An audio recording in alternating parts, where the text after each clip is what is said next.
Hello friends, good market आए बहुत अच्छे होंगे। बात लेते हैं निफ्टी और बैंक निफ्टी की।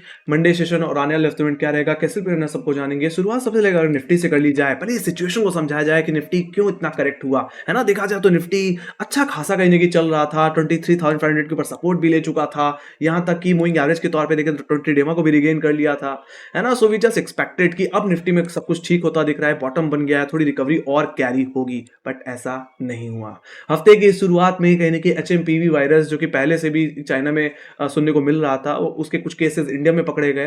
हालाँकि इस मज़े की बात तो ये है कि जो केसेस पकड़े गए हैं वो कहीं न कहीं चाइना में ट्रैवल नहीं किया हुआ था उन्होंने, फिर भी पता नहीं कैसे।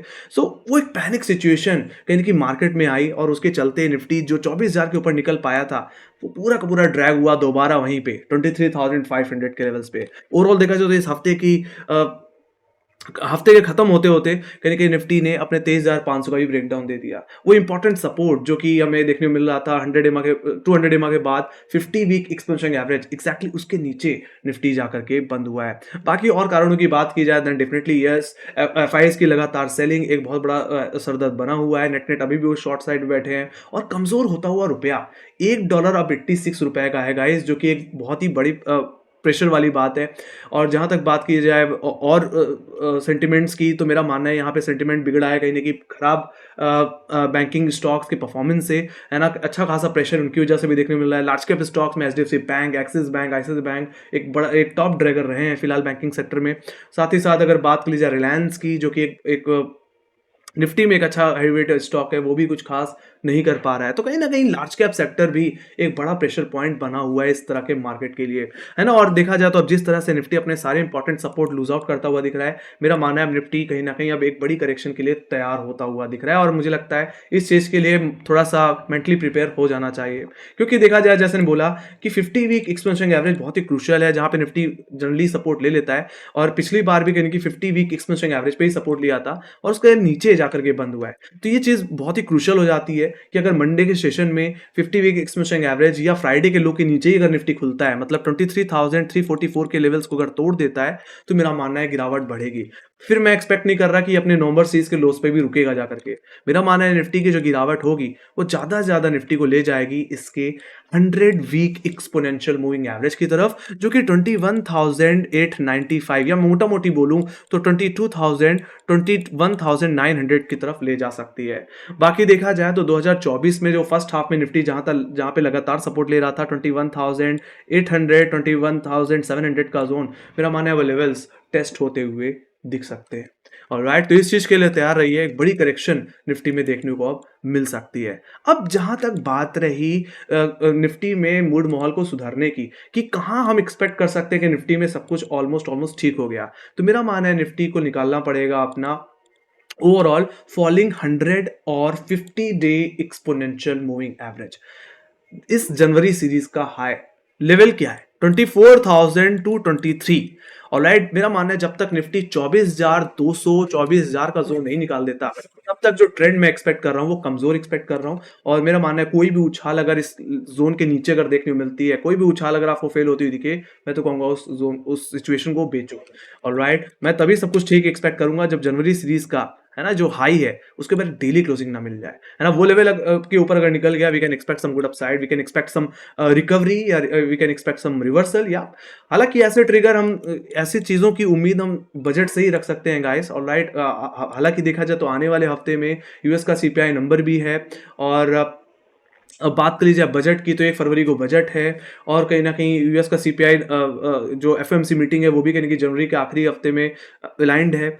आई थिंक ये कहीं न कहीं बहुत बड़े ट्रिगर्स रहने वाले हैं, ये इन्फ्लुएंस कर सकते हैं निफ्टी और बैंक निफ्टी की सिचुएशन को। Let's see. फिलहाल और मुझे कोई बहुत बड़ा ट्रिगर नहीं दिख रहा जिसके चलते निफ्टी कहीं न कहीं संभलता हुआ दिखे। तो ये सब चीज़ें फिलहाल मार्केट में इस समय है। और ओवरऑल जो सेंटीमेंट है, जो टेक्निकल्स भी है, वो भी कहीं न कहीं वीकनेस को इंडिकेट करते हुए दिख रहे हैं। अब सीधे-सीधे मैं बात कर लूँगा मंडे सेशन के लेवल्स की। तो मंडे की अगर बात करी जाए गाइस, तो फिलहाल यहाँ पे हायर लेवल्स पे जो हर्डल देख पा रहा हूँ गाइस, वो देख पा रहा हूँ 23,600 के लेवल पे, जो कि फ्राइडे लेवल का हाई था। और मेरा मानना है निफ्टी अगर 23,600 ₹580 के करीब आता है, तो उछाल पे बेचिए। और एक तरह से आपके लिए ज़ोन एक सेल ज़ोन की तरह काम करेगा। बाकी जहाँ तक बात रही शॉर्ट कवरिंग की, तो मेरा मानना है 23,600 जो कि फ्राइडे का हाई है, उन लेवल्स के ऊपर सस्टेन होना चाहिए। अगर होल्ड हो जाता है तो शॉर्ट कवरिंग प्ले करिए। कहाँ तक एग्जैक्टली 23,844 जो कि हमारे लिए नेक्स्ट हर्डल की तरह काम करेगा। और देखा जाए तो यहीं पे falling 20 day exponential moving average भी देखने मिलता है। तो ये आपके लिए एक सेकंड मेजर हर्डल की तरह काम करने वाला है। इस जोन में अगर आता है तो अपने लॉन्ग्स को बुक करें और यहाँ से चाहे तो दोबारा कहीं ना कहीं एक्सपेक्ट कर सकते हैं कि वापस प्रॉफिट बुकिंग देखने को मिले। और राइट, बाकी जहां तक बात रही सेकंड टारगेट की जो मैं अपसाइड में ज्यादा से ज्यादा एक्सपेक्ट कर सकता हूँ अगर 20 डेमा भी निकल जाए तो वो है सीधे सीधे 24,000 और 24,000 टू 23 का जोन, जो कि हमारा कहीं ना कहीं एग्जैक्टली फ्राइडे सीरीज का हाई है, 3 जनवरी का हाई है, जिसके लेवल्स के ऊपर निकलने की मैं उम्मीद कर रहा हूँ कि निकल जाएगा तो सब कुछ ठीक हो जाएगा। तो वहां तक कि ज्यादा से ज्यादा मेरा मानना है स्विंग देखने को मिल सकती है। मैक्स मैक्स मैं वहीं तक एक्सपेक्ट कर सकता हूँ अगर कोई पॉजिटिव न्यूज आ जाए तो।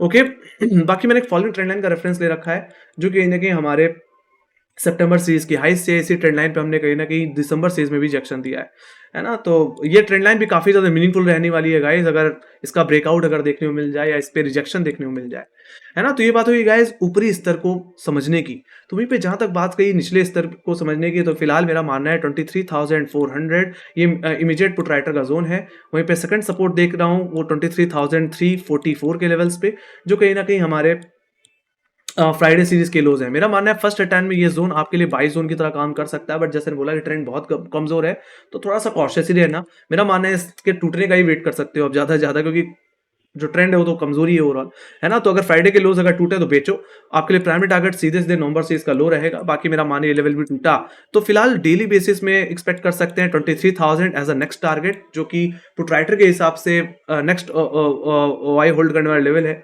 राइट, ओटीएम में तो वहां तक की गिरावट आपको देखने को मिल सकती है। बाकी 23,000 का लेवल टूटा तो मैंने ज्यादा ज्यादा लेवल्स तो आपको बताई दी कहां तक निफ्टी फिसल सकता है। और राइट, तो ये बात हुई गाइस निफ्टी की। Let me go to Bank Nifty. Bank Nifty पे चल लेते हैं जल्दी से। तो बैंक निफ्टी को अगर देखा जाए तो बैंक निफ्टी का भी ट्रेंड कमजोर है, और मेरा मानना है निफ्टी से ज्यादा कमजोर बैंक निफ्टी है, और बैंकिंग सेक्टर ही कहने की निफ्टी को ट्रैक करने का अधिकतर काम कर रहा है। बैंकिंग सेक्टर चाहे पीएसयू हो, चाहे प्राइवेट बैंकिंग सेक्टर हो, चाहे फाइनेंस सेक्टर हो, सभी में एक अच्छा खासा प्रेशर देखने को मिल रहा है। और देखा जाए तो बैंक निफ्टी में मैंने आप लोगों को जैसे बताया था कि बैंक निफ्टी में कंसोलिडेशन देखने को मिलता है ना। पिछले साल हमने कंसोलिडेशन देखा, काफी लोग इसको एक हेड एंड शोल्डर पैटर्न के हिसाब से भी देखते हैं, आप चाहे जो भी बोल लो, है ना। पर एक कंसोलिडेशन था कहने की बैंक निफ्टी में 54,000 से लेकर के 50,000 में, है ना, जिसका ब्रेकडाउन कहीं ना कहीं बैंक निफ्टी ने दे दिया है। तो मेरा मानना है ये गिरावट यहाँ पे एक्सटेंड होगी, एंड वी कैन एक्सपेक्ट कि बैंक निफ्टी कहीं ना कहीं जा सकता है अपने वो इलेक्शन टाइम के लोज पे, जो कहीं ना कहीं हमें 3 जनवरी के समय की 3 जून की याद दिलाते हैं, 4 जून की याद दिलाते हैं, जो कि इनके 47,000 और कहीं ना कि 46,500 के जोन है। मेरा मानना है वहां तक की गिरावट कहीं कि बैंक निफ्टी में देखने को मिल सकती है। और यहाँ पे भी अगर वीकली एक्सपोनेंशियल मूविंग एवरेज के हिसाब से बात की जाए तो 50 वीक एक्सपोनेंशियल एवरेज के ब्रेकडाउन के बाद मेरा मानना है मूविंग एवरेज के पॉइंट ऑफ व्यू से 100 week exponential average level test हो सकता है, जो कहीं ना कहीं 47,300 के लेवल पे आता है। तो ज्यादा कोई डिफरेंस नहीं है गाइस, तो मोटा मोटी हम बोल सकते हैं है ना कि 47,300 47,000 तक के लेवल्स फिर की बैंक निफ्टी में देखने को मिल सकते हैं गाइस, है ना। सो यहाँ से मेरा मानना है 1,500 2,000 पॉइंट की गिरावट और बैंक निफ्टी में देखने को मिल सकती है ज्यादा ज्यादा, है ना। तो इस चीज पे जरूर ध्यान दें। बाकी जहां तक बात रही रिकवरी की या कोई रिवर्सल की, तो मुझे लगता है रिवर्सल की या रिकवरी की बहुत बड़ी जो उम्मीद रखनी चाहिए फिलहाल, वो कहने की 50,800 और 51,000 के ऊपर ही रखनी चाहिए। उससे पहले कोई खास उम्मीद मुझे नहीं दिख रही बैंक निफ्टी में भी। ऑलराइट, सो उछाल में बेचिए जब तक ये लेवल नहीं निकल जाते, तो है ना। जो ट्रेंड है वो वीक है, तो ऐसे सिचुएशन में उछाल में बिकवाली करना ज्यादा बेहतर होगा। तो वहीं पे अब बात कर ली जाए डिटेल में लेवल्स की, तो मेरा मानना है मंडे सेशन में अगर हायर लेवल्स की अगर बात कर लूं पहले, तो 49,480 49,500 आपके लिए इमीडिएट हर्डल की तरह काम करेगा, और मेरा मानना है एक तरह से इमीडिएट सेल जोन की तरह भी काम कर सकता है। तो बैंक निफ्टी में जो गिरावट हमने लगातार देखी इस हफ्ते में, उसकी शॉर्ट कवरिंग अगर फ्राइडे के लोज से अगर देखने को मिले, तो मैं तो यही कहूंगा कि 49,500 के जोन पे अगर अटके तो एक बार के लिए बेचना चाहिए, दोबारा भी क्वाली प्ले करनी चाहिए। बाकी मेरा मानना है नेक्स्ट जो हर्डल आपको देखने को मिलने वाला है, फिर वो मिलने वाला है 50,000 और 50,187 के लेवल्स पे। यहाँ पे बैंक निफ्टी का आता है एग्जैक्टली 10 और 200 डे एक्सपेंशन एवरेज का जोन, है ना। तो मेरा मानना है ये बड़ा पुट राइटर कॉलेटर का जोन भी है। 49,500 के बाद अगर एक कॉलेटिंग देखने को मिल रही है तो सीधे सीधे 50,000 पे देखने को मिल रही है ना। तो अगर 49,500 का लेवल अगर निकलता है तो एक बार के लिए चाहो तो थोड़ी सी शॉर्ट कवरिंग एक्सपेक्ट कर सकते हो, है ना, 50,000 तक के लेवल्स तक ज्यादा से ज्यादा।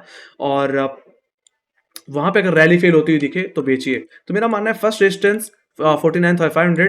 सेकंड रेजिस्टेंस जो आपको देखने को मिलने वाला है वो कहीं ना कहीं 50,000, 50,200, 185 के जोन में देखने को मिलने वाला है। और थर्ड रेजिस्टेंस जो देखने को मिलने वाला है वो 50,843। मेरा मानना है 20 डे में अगर लेवल निकल जाए तो हम थोड़ा एक्सपेक्ट कर सकते हैं कि बैंक निफ्टी वापस अपनी तेजी को रिगेन कर सकता है। ऑलराइट, सो फिलहाल मैं थर्ड रेजिस्टेंस पे ही नजर रखूंगा, मतलब 20 डे एक्सपोनेंशियल मूविंग एवरेज पे ही नजर रखूंगा टेक्निकली।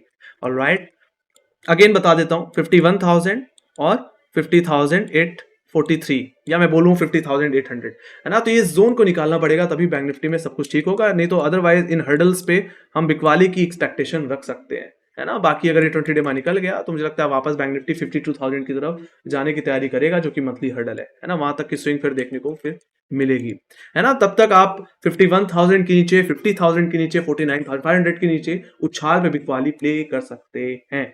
ऑलराइट, बाकी सिंपल सी बात है, मैंने ऑलरेडी बता दिया है कि अगर बैंक निफ्टी सीधे सीधे फ्राइडे के लो के नीचे ही खुल रहा है या इंटरडे में ही री अटेम्प्ट लगा रहा है, लेवल तोड़ रहा है ना, 48,636, 48,500, जो कि इमीडिएट पुटराइटर का जोन है और इमीडिएट सपोर्ट की तरह काम कर रहा है ना। अगर रियल टाइम में अगर लेवल टूट जाता है, ओपनिंग में ही अगर इसके नीचे सस्टेन होता हुआ दिखता है तो बेचिए। ऐसे सिचुएशन में आपके लिए इंटरडे बेसिस जो टारगेट खुलेगा वो रहेगा 48,000 का लेवल। बाकी सिंपल सी बात है, मैंने बता ही दिया है कि अगर 48,000 या आज फ्राइडे के लो भी टूट जाए तो गिरावट ज्यादा से ज्यादा, है ना, बैंक निफ्टी को इसके 100 वीक एक्सपेंशन एवरेज 47,300, 47,000 की तरफ ले जा सकती है। ज्यादा से ज्यादा जून सीरीज के लोज जो कि मैक्स टू मैक्स आपको 46,500 के जोन में देखने को मिलेंगे, है ना। तो अच्छी खासी गिरावट बैंक निफ्टी में यहाँ से और देखने को मिल सकती है। तो trend is looking very very weak right now. Okay, तो ये बात हो गई इस निफ्टी और बैंक निफ्टी के ओवरऑल लेवल्स की, है ना। बाकी एफआईज और डीआईज के डेटा को भी थोड़ा सा देख लें तो फिलहाल देखा जाए तो 10 जून को, जनवरी को सॉरी, है ना, नेट बाई साइड पे डेटा था। बट अगर आप एफआईज का डेटा देखो तो एफआईज लगातार बेच ही रहे हैं, और मेरा मानना है जब तक एफआईज नेट बाई साइड पे नहीं आ जाते तब तक कोई भी रैली, कोई भी रिकवरी कहीं ना कहीं उतनी सस्टेनेबल नहीं है। और जहां भी फेल हो वहां से दोबारा बेचो, है ना। क्योंकि देखा जाए तो 10 जनवरी को कहीं ना कहीं इन्होंने 2,250 करोड़ की बिकवाली कर डाली। वहीं पर डीआईज ने थोड़ा संभालने की कोशिश की, यहाँ पे इन्होंने 3,960 करोड़ की खरीदारी की, तभी नेट आपको यहाँ पे बाई साइड पे व्यू दिख रहा है ना, 1,700 करोड़ का पॉजिटिव साइड। बट फिलहाल यहाँ पे एफआई सबसे बड़ा फैक्टर है ना। ये इस चीज को हमेशा दिमाग में रखना है, जब तक वो लोग पॉजिटिव नहीं होंगे तब तक इन्वेस्टमेंट करने में भी कॉन्फिडेंस नहीं आएगा इन्वेस्टर्स का, है ना। That's the thing. तो ये थी मेरी एनालिसिस। अगर आपको पसंद आई तो make sure guys like share subscribe जरूर दबा देना। और अगर आपके कोई क्वेश्चन है या कोई डाउट है तो आप कमेंट सेक्शन में लिख के बता सकते हैं। आपको क्या लगता है, मंडे को गैप हो या गैप डाउन, आप इंडेक्स को कहाँ देखते हैं, किन लेवल्स पे देखते हैं आने वाले दिनों में, उसके बारे में बता सकते हैं। बाकी फॉलो कर सकते हैं इंस्टाग्राम, ट्विटर, फेसबुक और टेलीग्राम पे, जहाँ पे मार्केट अपडेट्स हम लाते ही रहते हैं, है ना। ट्विटर पे भी हम काफी अपडेट्स देते रहते हैं गाइस, है ना। तो वहीं पे स्टॉक ट्वीट्स की बात की जाए तो स्टॉक ट्वीट्स पे भी हम कहीं ना कहीं सारी अपडेट्स यहाँ पे भी शेयर करते रहते हैं। यहाँ तक कि अपनी ऑफिशियल वेबसाइट पे भी हम न्यूज अपडेट करते रहते हैं, अपनी पर्सनल रिपोर्ट्स शेयर करते रहते हैं। जैसे कि कुंभ मेले में कौन कौन से सेक्टर पे नजर रखना चाहिए, उस चीज के बारे में भी हमने बात की। मार्केट क्यों गिरा पिछले हफ्ते में, उसके बारे में हमने पूरी रिपोर्ट यहाँ पे शेयर कर रखी है ना। फिलहाल यूएन की रिपोर्ट जो आई थी उसकी भी यहाँ पे रिपोर्ट ओवरऑल हमने शेयर कर रखी है। बाकी हम खुद की भी लर्निंग्स यहाँ पे शेयर करते रहते हैं गाइस, है ना, कि कैसे किसी स्टॉक को समझे कि वो ओवर वैल्यूड है या अंडर वैल्यूड, है ना। तो इन सब चीजों पे हम यहाँ पे शेयर करते रहते हैं व्यू, है ना। न्यूज सेक्शन में जाएंगे तो आपको मिल जाएगा, है ना, लिंक्स आपको डिस्क्रिप्शन बॉक्स में ही मिल जाएंगे। इसी के साथ thank you very much for watching, bye bye guys, see you next video, take care guys, love you, bye bye.